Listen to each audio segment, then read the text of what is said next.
ఒక perfect affirmation, ఒక perfect affirmation, పూర్తి స్థాయి అఫర్మేషన్ మాత్రమే మనకు కావాల్సిన దానిలో పూర్తి స్థాయి అట్రాక్షన్ చేయగలరు. రసాయనిక చర్య లాగా అనమాట, కెమికల్ రియాక్షన్ లాగా అనమాట. ఒక ప్రాపర్ అఫర్మేషన్, పర్ఫెక్ట్ అఫర్మేషన్ అనమాట. అది ఎంత పర్ఫెక్ట్ గా అఫర్మేషన్ ఉంటే అంత పర్ఫెక్ట్ గా కాస్మిక్ ఎనర్జీని క్రియేట్ చేసి మన సంకల్పాన్ని భౌతిక రూపంలో మార్చగలగడానికి అది కారణం అవుతుంది. అంత పర్ఫెక్ట్ గా అఫర్మేషన్ ని డిజైన్ చేయగలగాలి. అక్కడ సామర్థ్యం కావాలి. ఏ అఫర్మేషన్ పడితే ఆ అఫర్మేషన్ భౌతికంగా మార్చేంత సామర్థ్యాలు ఉండవు. అర్థమవుతుందండి? సో మనకి అఫర్మేషన్ డిజైన్ చేయడం కోసం ఒక సాఫ్ట్వేర్ లాంటిది ఎఫ్ఆర్ఎస్ అనేది, ఒక యాప్ లాంటిది అనమాట. ఇప్పుడు యాప్ క్రియేట్ చేయాలనుకోండి, యాప్ కానీ ఇప్పుడు ఏఐ అనే టెక్నాలజీ వచ్చింది కదా, ప్రాంప్ట్ ఇస్తే వీడియోలు వచ్చేస్తాయి, ప్రాంప్ట్ ఇస్తే పిక్చర్స్ వచ్చేస్తాయి, ప్రాంప్ట్ ఇస్తే అన్నీ అయిపోతాయి. సినిమా కూడా తీయచ్చు. భారీ బడ్జెట్ సినిమాని 10 నిమిషాల్లో లాగేసేయచ్చు. తెలుసా మీకు? కెమెరాలు అక్కర్లా, టెక్నీషియన్స్ అక్కర్లా, ఏం అక్కర్లా, కూర్చుంటే ఒక రోజులో మొత్తం వచ్చేస్తాయి. హనుమాన్ అనే మూవీ ఉంది కదా, హనుమాన్ అనే మూవీ, అది ఏ టెక్నాలజీతో తీసిన గ్రాఫిక్స్ అవి. ఎక్కువ మంది టెక్నీషియన్స్ ఏం లేకుండా మిడ్ జర్నీ అని ఒక యాప్ ఉంటుంది. మిడ్ జర్నీ, చాట్ జీపీటీ, ఇంకొన్ని చిన్న చిన్న యాప్స్ కొన్ని ఉంటాయి ఏఐ టెక్నాలజీతో రూపొందిన. వాటిని కరెక్ట్ గా ప్రాంప్ట్ ఇస్తే రియలిస్టిక్ గా ఇమేజ్లు క్రియేట్ చేస్తుంది. అదే పెద్ద ఇండస్ట్రీ కదా గురుజీ. సో 5-10 నిమిషాల వీడియోస్ ఆటోమేటిక్ గా వచ్చేస్తాయి. అది సినిమాల్లో పెట్టారు అంటే అబ్బా ఎంత భారీ బడ్జెట్ గా తీశారు అనుకుంటారు. నిజానికి అవన్నీ ఏఐతో చేసినవి. అర్థమవుతుందండి? సో అట్లానే మనం ఒక అఫర్మేషన్ ని, మనకు కావాల్సిన అఫర్మేషన్ ని క్రియేట్ చేయాలి, డెవలప్ చేయాలి, డిజైన్ చేయాలి. అంటే ఎఫ్ఆర్ఎస్ మెథడ్ గురించి స్పష్టంగా తెలియాలి. దాని మీద ఒక సెషన్ ఉంటుంది. ఈ గ్రూప్ సెషన్స్ లో ఈ 3 టాపిక్స్ ని మనం ప్రధానంగా డిస్కషన్ చేస్తాం.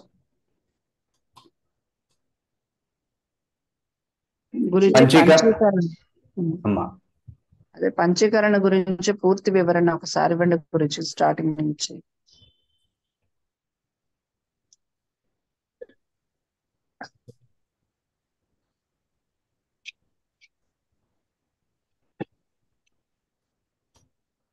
పంచీకరణం అంటే ఏం లేదు. ప్రకృతి ఎలా ఏర్పడింది చెప్పండి? ప్రకృతి ఎలా ఏర్పడింది? పంచభూతాల ద్వారా ఏర్పడింది. అలా చెప్పకూడదు. ఆకాశతత్వము, వాయుతత్వము, అగ్నితత్వము. అలా కూడా చెప్పకూడదు. ఆకాశం, వాయువు, అలా కూడా చెప్పకూడదు. ఆకాశము, నీరు, అలా చెప్పకూడదు. ఆకాశము నుండి వాయువు ఉద్భవించింది. వాయువు నుంచి అగ్ని, అగ్ని నుంచి నీరు, నీరు నుంచి భూమి ఏర్పడింది. ప్రకృతి నీరు నుండి భూమి ఏర్పడింది. ఈ భూమిలో ఆకాశం ఉంటుందా? వాయువు ఉంటుందా? ఉంటుంది. అగ్ని ఉంటుందా? నీరు ఉంటుందా? భూమి ఉంటుంది. అలాగే నీటిలో ఆకాశం ఉంటుందా? ఉంటుంది. వాయువు ఉంటుందా? అగ్ని ఉంటుందా? నీరు ఉంటుందా? పదార్థం కూడా ఉంటుంది. అవునా కదా? సముద్రం దగ్గర ఉన్నాం అనుకోండి, కాసేపు ఆ సముద్రం నీళ్లు పడుతూ ఉంటాయి కదా, హ్యాపీగా ఉంటాం. కాసేపు అయ్యాక మొహం అంతా తెట్టలు కట్టుతూ ఉంటుంది. సముద్రంలో ఉండే పదార్థం మొహం మీద ఏర్పడి ఉంటుంది. అవునా? నీటిలో పంచభూతాలు ఉన్నాయి. ప్రకృతి ఎలా ఏర్పడింది అంటే 5 తత్వాలు ఒకదాని నుండి ఒకటి ఏర్పడడం ద్వారా అదే మళ్ళీ తత్వంలో అన్ని పంచతత్వాలు కలిసి ఉండడం ద్వారా ఈ ప్రకృతి ఏర్పడింది. అర్థమవుతుందండి. భౌతికమైనటువంటి ఒక క్రియేషన్, ఒక నేచర్ అనేది ఈ విధంగా ఏర్పడింది కదా. అవునా కదా? అయిపోయింది ఈ విధంగా ఏర్పడింది. సైన్స్ వచ్చేసింది, మనకు అంతా అర్థమైపోయింది. అక్కడితో అయిపోదు, అక్కడితో అంతా అయిపోయింది అనుకుంటారు కొంతమంది. అర్థమవుతుందండి. అక్కడితో మొదలవుతుంది కొంతమందికి. గేమ్ స్టార్ట్ అయ్యేది అక్కడి నుండి. ఏదైతే తెలిసింది అని అంటామో తెలియడంతో అయిపోదు. తెలిసిన దాని నుండి తనని తాను తెలుసుకోవాలి. అర్థమవుతుందండి. సో ఇక్కడితో ఈ కాన్సెప్ట్ అయిపోయింది. దీని మీద ఉపనిషత్తులు పెద్ద పెద్ద వ్యాఖ్యానాలు చేశాయి. పంచీకరణం అని చెప్పి వేదాంతంలో పెద్ద చాప్టరే ఉంది. దాన్ని అద్భుతంగా ప్రజెంట్ చేసేవాళ్ళు చాలా మంది ఉన్నారు. అద్భుతం అంటే అత్యద్భుతం. మనం ఇంకా గంటన్నర సేపు దేహం కూడా తెలియని స్థాయిలో ప్రజెంట్ చేసేవాళ్ళు ఉన్నారు పంచీకరణాన్ని. ఆ స్థాయి గురువుల్ని నేను కూడా చూశాను, మీరు కూడా చూసుంటారు. ఇక్కడ విశేషం ఏం లేదు. అది దాన్ని ఉన్నదాన్ని ఎంత 100 1000 చెప్పడంలో ఏముంటుంది కదా. చాగంటి గారు ఉన్నారు, ఒక ఘట్టాన్ని బ్రహ్మాండంగా వర్ణిస్తారు. అవునా కదా?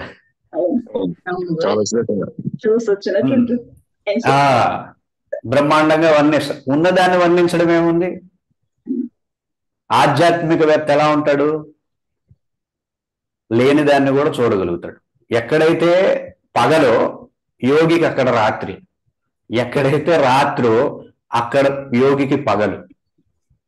అవునా కాదు? అంటే ఏంటంటే ఇప్పుడు మామూలు వాళ్ళు అక్కడ పంచీకరణంతో అక్కడ ఆగిపోతారు. వాళ్ళు అక్కడే వాళ్ళకి పగలు. యోగికి అక్కడ చీకటి, అక్కడ వాడు తెలుసుకునేది ఏమి ఉండదు. అక్కడి నుండి పగలు యోగికి మొదలవుతుంది. యోగి దగ్గర ఉండే పగలు మామూలు వ్యక్తులకు అది చీకటి. అది అర్థం కాదు, ఆ కోణమే అర్థం కాదు, ఆ డైమెన్షనే తెలియదు. అర్థమవుతుందండి.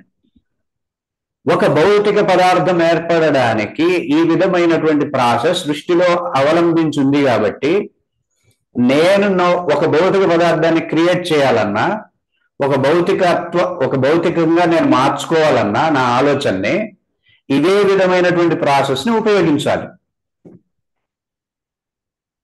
అర్థమవుతుందండి. ఆ ప్రాసెస్ పంచీకరణం అంటాం. అర్థమైందా? భూమి ఎలా ఏర్పడింది? ఆకాశం నుండి వాయువు, వాయువు నుండి అగ్ని, అగ్ని నుండి నీరు, నీరు నుండి భూమి ఏర్పడింది. ఇది అందరికీ తెలిసిన విషయం. నాకు ధనం కావాలి, ధనం ఏర్పడాలి. అవునా కదా? నాకు ధనం కావాలి, లేదా విజయం కావాలి, లేదా ఐశ్వర్యం కావాలి, లేదా లక్ష్య సిద్ధి కావాలి, లేదా నేను అనుకున్న ర్యాంక్ సాధించాలి, లేదా నేను అనుకున్న స్థాయి పొందాలి. అవునా? ఇది కదా మనకు కావాల్సింది సృష్టిలో. ఇప్పుడు అది పొందాలి అంటే, ఒకటి ఏదన్నా ఏర్పడాలి అంటే ఈ విధమైనటువంటి వ్యవస్థ ఉంది. కాబట్టి అదే వ్యవస్థని ఇక్కడ కూడా అవలంబిస్తే సాధకుడు ఆటోమేటిక్ గా దాన్ని అట్రాక్ట్ చేయగలుగుతాడు అనేది ఇక్కడ యోగికి అర్థమయ్యేటటువంటి విషయం. అర్థమవుతుందండి? అర్థమైందా? ఒక పదార్థం ఎప్పుడు కూడా సృష్టి ఎలా చూపిస్తుంది అంటే తండ్రి లాగా చూపిస్తుంది. అర్థమవుతుందండి? అర్థమైందా? అర్థం కాలేదా? తండ్రి ఎలా అయితే ప్రజెంట్ చేస్తాడు, అరే ఇలా సొసైటీలో నువ్వు ఉండాలి అని చెప్పి తను జీవించి చూపిస్తాడు. దాన్ని తీసుకొని పిల్లవాడు దానికి తగ్గట్టుగా తన లైఫ్ లో పెడతాడు. అంతేగాని తన తండ్రిలాగా ఉండాలని చూడ్డు. కుదురుతుంది అట్లా తండ్రిలాగా ఉండడం? కుదరదు. తన లైఫ్ లో దాన్ని మార్చుకొని ఇంప్లిమెంట్ చేయాలి. అలాగే సృష్టి మనకు ఒక తండ్రిలాగా భౌతిక పదార్థం ఇలా పుడుతుందిరా చూడండి అని చెప్పి ఒక సినిమా చూపించాడు మనకి. సినిమా చూసామా? చూస్తున్నామా? చూస్తూనే ఉంటామా? ఎంతసేపు సినిమాలు చూసినా అర్థం కాదు మనకి. అవునా కదా? ఎంతసేపు సినిమా చూస్తున్నా సరే అర్థం కాదు. చూసిందే చూస్తూ ఉంటాం. అదేదో చెప్తారు కదా, ఒక సినిమా 10 సార్లు చూసావు, ఎందుకు చూసావు అంటే అర్థం కాలేదండి. అట్లా చూసిన సినిమానే చూస్తూనే ఉంటూ ఆ చూసిన సినిమాలోనే మునిగిపోతూ తేలుతూ మునుగుతూ ఉంటామే తప్ప సినిమా అయితే అర్థం కాదు. అర్థం అవుతుందండి. అలా సృష్టిగానే ఉంది, నేనుగానే ఉన్నా. అది విశ్వం అయితే అవ్వట్లా. అవునా కదా? అవునండి. ఆ స్థితి ఉండకూడదంటే మనం దాన్ని ప్రమాణంగా తీసుకొని ఓకే నీ ప్రెజెంటేషన్ నాకు అర్థమైంది, నువ్వేం చెప్పదలుచుకున్నావో నాకు అర్థమైంది, క్లియర్, ఈ సినిమా చాలు, నాకు ఈ సినిమా ఇంక చూడడం అవసరం లేదు, నీ సినిమా, నా సినిమా నేను క్రియేట్ చేసుకుంటా ఇప్పుడు. అర్థమవుతుందండి. నా సినిమా ఏంటో నేను చూపిస్తానని చెప్పి, నేనే చూసుకుంటా నా సినిమా అని చెప్పి ఆ సినిమా ఆపేయాలి. అంతేనా కదా? సినిమా అవసరం ఏమైనా ఉందా ఇప్పుడు? లేదండి. ప్రాసెస్ తెలిస్తే మనకు అవసరం లేదు కదా. ఇంక సినిమాలు అక్కర్లేదు మనకి. చాలు బాబు, చూపించింది చాలు, 84 లక్షల జన్మలు చూపిస్తున్నావు, అర్థం కాలేదు కానీ జన్మలైతే ఎత్తాను, ఇప్పుడు నాకు సినిమా అర్థమైంది, ఇప్పుడు నా సినిమా నేను క్రియేట్ చేస్తాను, నీ సినిమా నాకు అక్కర్లేదు అని చెప్పి అంటాడు. కాబట్టే యోగికి బాహ్య స్పర్శేష్వసక్తాత్మ అన్నారు. ఇంకా నీ సినిమా నాకు అక్కర్లేదు,